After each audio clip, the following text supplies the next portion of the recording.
All right, man, here it is. Working on the crew cab. Never have enough time for this project, so wanted to let you guys in on the thought process here. What the fuck did I do? So basically, when I built this stand, I built it long in the back end right here, so I could still slide this in, because you can see the cab was basically cut here. So I've slowly cut everything away. I put the cab with the floor with the cab corner on it, and then took my measurements for the doors. And so now the doors fit pretty decent. I still have to change the top. I'll go through all that and everything. But the biggest thing was, this is an A-pillar because I suicided the doors. So everything was free floating. So I had to do all this structure to actually get it to function right now. So now I got everything to where I'm happy with. Looks pretty dope. So now I'm going to complete the structure for, I guess, what would be the C-pillar. One thing kind of doing is I got a tram gauge.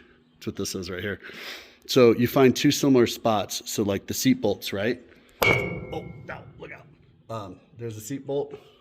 And then I'll go all the way over here to this, and then I'll just find like a similar point, right? And then I'll put it on the other side. Let's see if I can do this one-handed. Be stubborn now. So I'll grab that same seat bolt, see right there? And then kind of the similar spot over here, and, oh, except it's stuck. Damn it, fucker. And it's on the same thing. So that lets me know that I'm building the truck square, right? It's square this way. With these C-pillars floating, free floating, and the door being leveraged on them, they were motherfuckers. So I had to like start structuring all this.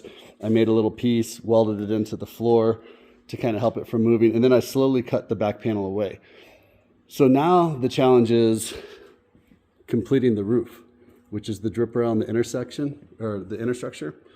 Well, that was designed initially for this bad doggy, right? Because that's how the door would normally close and the cab corner would go on. Does that make sense? So now what I have to do is I have to complete this and get it into here. This is the cab corner.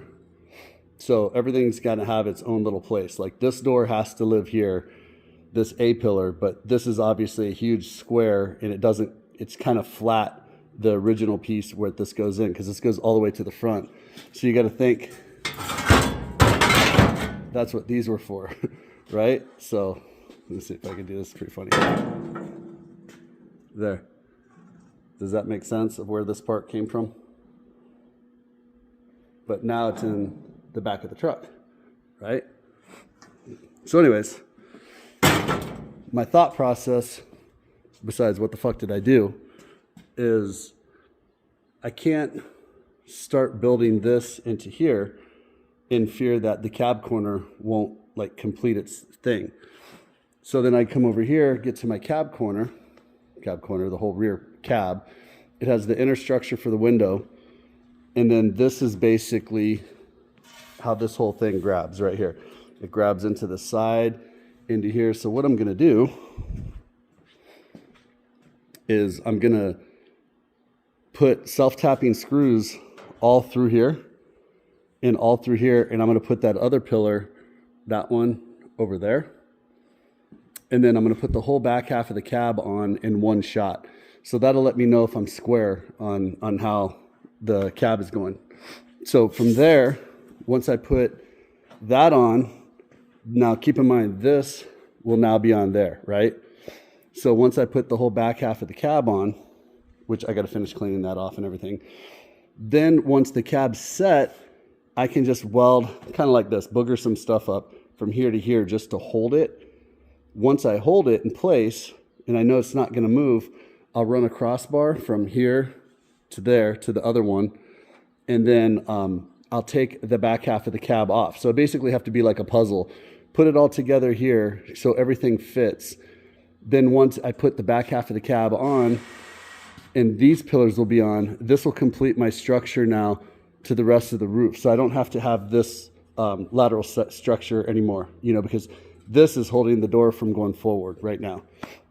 This isn't going to go in or out because I have this, you know, 14 gauge metal all rolled up underneath it.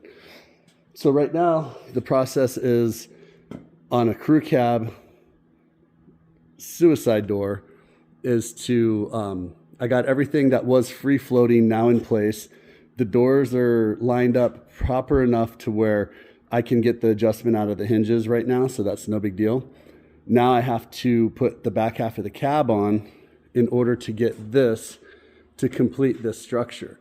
And here's another thing. So like, I don't know if you saw like my other videos. So this is a Suburban. This is what the difference of a Suburban is right here, right? Because it has a much taller roof. This is a truck. So I have to go through and skin all that, because if you do a crew cab with a conversion with the Suburban and you keep the Suburban roof, it just looks really weird in the back because the top half of the cab corner, the rear back half of the cab is really tall. It looks like a VW pop-up bus or something. It doesn't look like a truck anymore, you know? So anyways, that's where I'm at with this. Gonna go ahead and just finish skinning this piece off, put that piece on there, like I'm doing with that one right there. Once I get all that in, I'll take my measurements, put it on, and then there is a little bit of rhyme and reason with all this mumbo jumbo in here. I can put the cab on and off with all that inner structure. That's not going to interfere with anything that I have going on right now. Once I have the cab complete from here to there, and then I have the inner structure, which is this piece, which will hold this here. Then it'll be held left to right, side to side, back, front to back. Then I can cut all my structure away. Well, not just then, hold on, back up, Paul. Then I'll weld the floor, right? So once I weld the floor, then the truck will be structural, and then I can start doing the plating for the striker, the latch and catch on the front of the doors, because I had to make everything reverse. Then I'll cut the top of the door frames to make them square. And then after all that, put the roof on it and start driving it, man. No, I'm just kidding. But, you know, anyways, just kind of want to show you a quick update of what got going on with the crew cab.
All right, so here it is, starting to kind of look like a truck again. So I still have to do the upper A-frames on the doors, but I'm not too worried about it. But you can see like back here, super good gaps. This goes in and out. But at least everything's level with how it sits. So same with this is the most important part right here, because this one I'm going to cut and make it into a 90 because that's how the crew cabs have to be. But cool thing here. So I still have to do the whole front part of the door, the latch.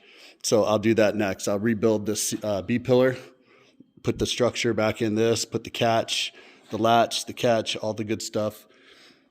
But yeah, so see, this was the difficult part. So I had to basically free float this thing and get it attached to here. So I still have to make like a little piece of metal right in here. But what I'm going to do now that I have everything kind of fitted, I have the top just kind of scabbed together right now. So now with my B pillar set in place, or my C pillar set in place, the upper drip rail molding, drip rail, it's called drip rail molding. Drip rail molding's welded into the front part of the cab, or the back part of the cab. Now my width isn't going to move as far as this. Now this is a different deal. I got the cab corner still free floating. So I'm trying to make the decision of leave the rear window opening, because see, that gets all welded to the rear of the cab, and just pull the back of the cab off. And the reason I might do that is because it's going to make it easier to build the inner structure for the B pillar or the C pillar. See that? Sorry about the lighting. So I have this thing kind of put together as a jigsaw where this can come off, the inner window can come off if I want it to, but I think I want to keep the inner window because that's going to hold my width on these top rails right here. So see, if you can see like over there, let me see if I can try. See, so that's kind of scabbed together just there. I still have to like finish all that other stuff, you know, because it's a Suburban, so it's a little bit taller. But weld that where it's copper to the back of the window. Yeah, like right in there. Weld it along down the side because that's all part of this drip rail. Then the rear of the cab can come off, and then I can do all my plating because see, same thing over here. See how right here, like there's this a huge gap? That's because this is the A pillar that was flipped upside down and now the B pillar. And the B pillar, which is the back of the cab, is just a very thin piece if you remember the trucks. Like I have one right there. And an A pillar, there's the rest of the scraps, is a square. So by pulling the cab corner off, or the back of the cab off, I can go ahead and rebuild this. Actually, you can kind of see it really good in here. See through the gas door? So I have to just complete this into this flat panel. So I'll do like a nice 90 and then a 45. But you can see right here, this is everything that matters right here. This isn't going to move because again, this is welded up through here. But the cab corner, I still have a little bit of movement because the back of the cab is all free floating. So I just got to pull these screws off right here, these screws right here, and I could pull the whole back of the cab off. But I think I'm going to weld the inner right here first. So I'll weld all this one. I can't weld these ones for the drip rail moldings because that's the back of the cab. But these ones I can because this is the inner cab, which is the window opening, the structure for the window opening. But yeah, look, it looks pretty dope. Oh, no. Sorry, I'm all excited about this thing now. So, yeah, that's going to be pretty cool, huh? I'll get the other door, both of them open.